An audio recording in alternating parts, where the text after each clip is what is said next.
Assalomu alaykum do'stlar. Xushnud arzon bozorine 70 milyon so'ma Kaymak Svet Cobalt 3'te 2014-yilda ishlab chiqarilgan 219 ming yurgan.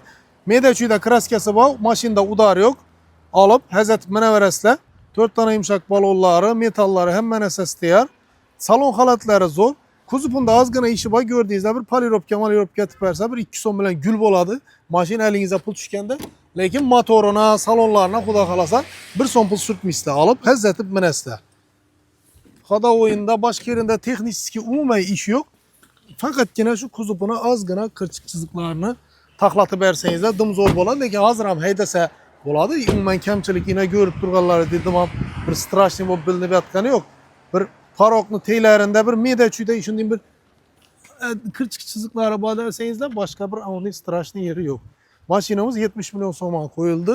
Xudo xolasa bizani kuzatishda davom qilinglar. Generalniy desangiz ham beriladi. Naq pula bo'lsam adınızı o'tirasizlarmi, umuman farqi yo'q. Xushnud arzon bozorida turadi. Bemalol bizani kuzatib, kelib olaversangizlar bo'ladi.